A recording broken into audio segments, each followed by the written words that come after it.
What's up mga ka-vlogs? Welcome back sa YouTube channel natin, no? At kung bago lang po kayo, huwag niyo kalimutan mag-subscribe and click ang notification bell para more updated kayo sa mga panibagong i-upload mga ka-vlogs. So, ang pag-uusapan natin ngayon is about ni Casimero at saka ni Ugoni fight. So, bakit draw yung laban nila? Tingnan natin yung laban dito at saka tayo mag-comment.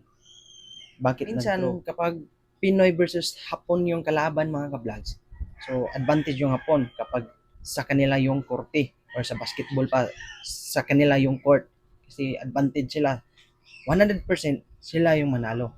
Pero kung ma-knockdown naman, 100% din manalo yung Pinoy kapag ma-knockdown yung Hapon sa lugar nila. So ganyan yung laro sa boxing, no.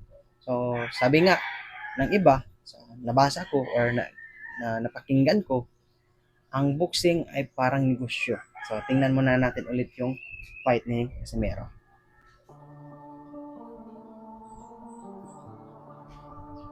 Ayun, tumama yung malakas na straight ni Casimero. Akala natin yung suntok ni Casimero ba, parang walang laman. Pero kapag tumama, talsik yung ulo. Lakas, no?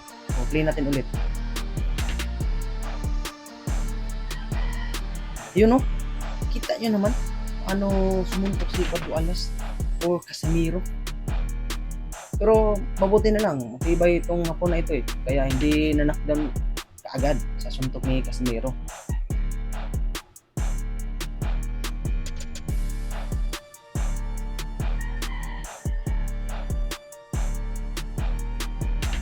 Yun, may technique din yung Hapon. Kapag sumugod si Casimero, bigyan niya ng jab at straight. Kaya hindi papaano tumama yung malakas na suntok ni Cuadrolas. May utak din yung kalaban ni Cuadrolas dito si Ugoni.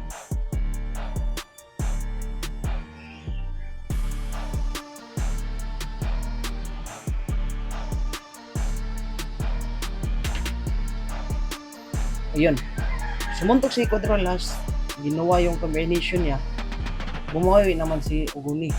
So advantage lang dito si Cuadrolas is one time big time yung suntok niya. Kaya kung hindi makakaber yung kalaban, talagang knockdown ang abutin o TKO. Ayun, kita nyo?